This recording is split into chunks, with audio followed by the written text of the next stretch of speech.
And Mikel, a lot of the description on the broadcast and that for the game was a professional performance. Arsenal seemed like they were in control for a lot of that. Just give me your biggest takeaways now you've got the win. Well, very happy to win again at home, don't concede a goal, a clean sheet. I think it's 4 in a row in the competition, and it's a massive step. We are very, very close to achieve the goal that we had before the group stages started, so very happy. The other aspects that will probably make you really pleased is seeing Declan get a goal, seeing Martin get a goal.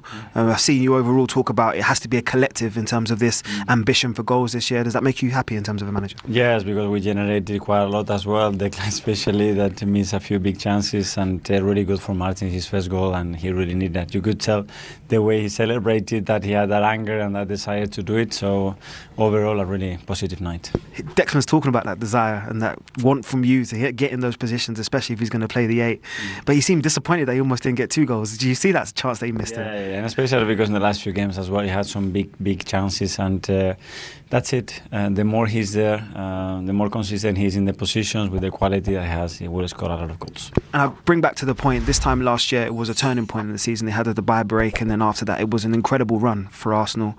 Could you see this being a momentum swing for you in terms of going into the important months in the season? Yeah, it's a crucial month. I mean, we had 9 games in this period. Really tough period. We go now. We are really happy today. We have to go to Wolves. We know how tough it's going to be.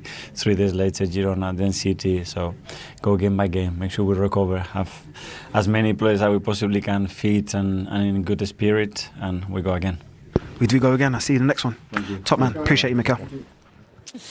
Yeah, Mikel Arteta really understandably pleased with how his team performed today, and it's a lift they needed with this sort of topsy-turvy January that Arsenal have been having. A bit of inconsistency. There's the highs of the North London derby, then they get knocked out in the FA Cup. They're sort of in that position in the League Cup as well, up against it against Newcastle. They needed to carry on the momentum in this competition, and crucially, as Mikel Arteta talked about pre-match, it's making sure that they avoid those extra 2 playoff matches in this competition, Martin. Yeah, in the recent games, I mean, they wanted to have won all of these games, of course, the League Cup, the FA Cup. But if there is a silver lining, the FA Cup does get in the way of the Champions League if you're to reach the latter stages. And they're almost there, aren't they? With 16 points, 3rd in the table. There's some way now towards getting to the latter stages of the Champions League. They won't be in the FA Cup, but they want to pick up, and they won't want to keep slipping up as they did against Aston Villa. That really hurt them, a real kick in the teeth at the weekend, as Declan was talking about earlier. But they're back on track again now. Waneri coming off the bench for me was a real plus, because without Saka, so you're looking for those players that you can rely upon going forward. Odegaard grabbing his goal. It's turned into a better week now. You know, you're looking ahead. Wolves is another tough match. It looks easy, doesn't it, from afar?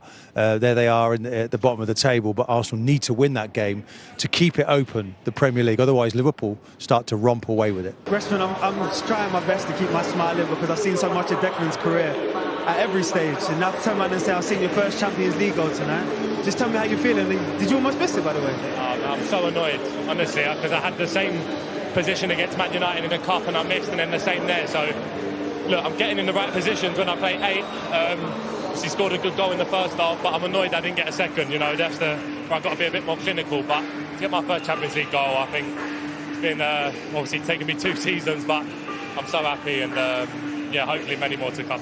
I hear all the talk about a striker, but I heard also the talk from you guys internally about sharing that collective responsibility about scoring. So there's opportunities like tonight and you getting on the goal sheet, in terms of Martin not getting on the goal scoring sheet as well. Is that important in terms of... Yeah, it's so important. I think the manager, he's been on us really hard about midfielders arriving, because so many goals can come from there. It's down to us, you know, to make up that extra 5-10 yards. And Martin obviously did there right at the end of the game. I did for the header. So we've got to keep arriving there, but everyone's contributing, and look, it was an important win tonight. You know, it's been a really positive Champions League campaign, so we've got 1 more to go now. Hopefully we can win that as well. It's around this time last year where you guys put an incredible run together. It was about the Dubai break, and then you came back to it. So I'm going to ask you now, is this a moment? Is this where you can turn the momentum and push into the second half of the season? Yeah, look, I hope so. I think it's important that you always... What I learned from last year is that you need to be there or thereabouts, you know, come this time of the season. And we are at the minute. Look, we need to keep winning games. I think the game on the weekend, we're 2-0 up, we draw 2-2. It's a real kick in the teeth, because we should be seeing that out. But to bounce back tonight and win, it's really positive. Now we go into Wolves, and it's been a tough month, but we keep being positive and we go again. cool, calm and collected. Declan, congratulations, man. Enjoy it tonight, brother.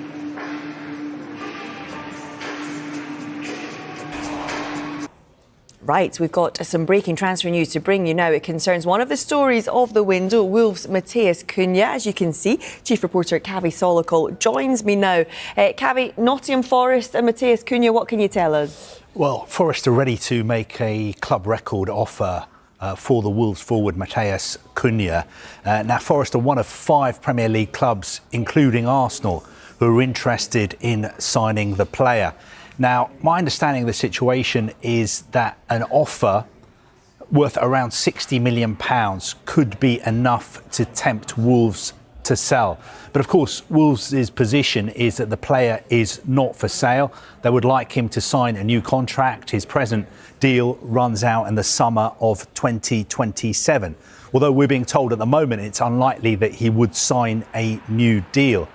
I also get the sense that the player has been sort of a little bit put out by the comments that his manager, Vitor Pereira, made about him after the defeat at Chelsea on Monday night. Pereira said that he didn't like Cunha's body language. Now, my reading of the situation is that Cunha has a winning mentality, and it's only natural that after a damaging defeat, he's going to look down, and he feels that he did nothing wrong.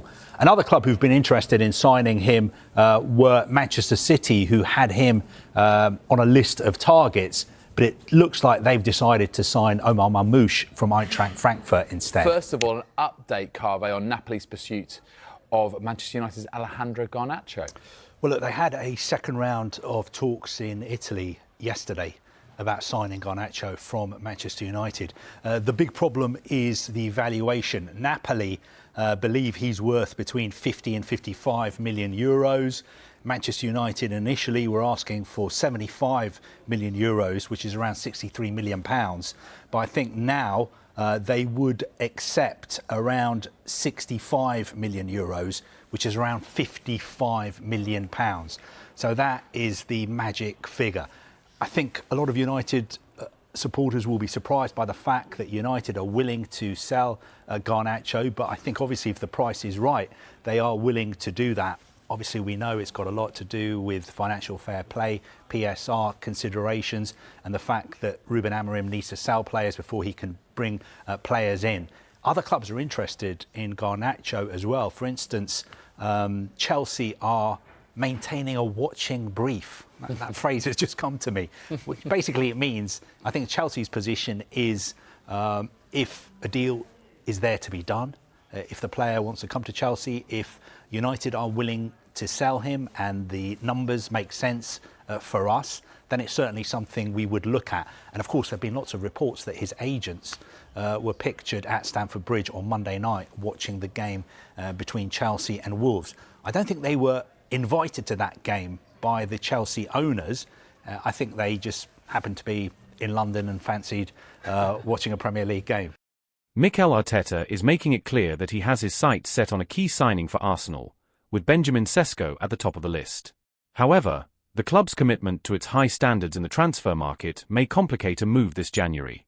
Arteta and the Gunners are resolute about not compromising on quality, even amid strong interest in Sesko. Arsenal's pursuit of Sesko has been ongoing since last summer, when a deal fell through before the European Championship. The club is also considering other notable targets, including Nico Williams, Martin Zubimendi, and Joral Hato. Zubimendi is expected to be a focus in the summer due to a release clause that could facilitate negotiations. Yet, this January, the pressing need lies in bolstering the attack.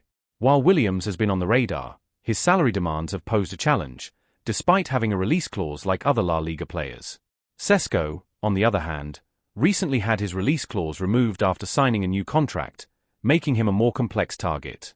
When asked if the club's high standards for player quality might waver during the January window, Arteta was firm, "I hope not. We've established very high standards and only want players who can truly elevate and impact the team. Simply bringing in any player doesn't help us." In the past, Arsenal has remained steadfast in its pursuit of top talent, such as Rafinha, who ultimately went elsewhere without the club shifting its focus to a less desirable target. In less than 3 years, Arsenal has transformed from a team on the fringes of European competition to one battling Manchester City for the title.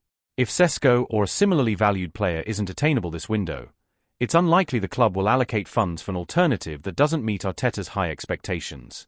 Instead, it may be wiser to hold out until summer for the right fit.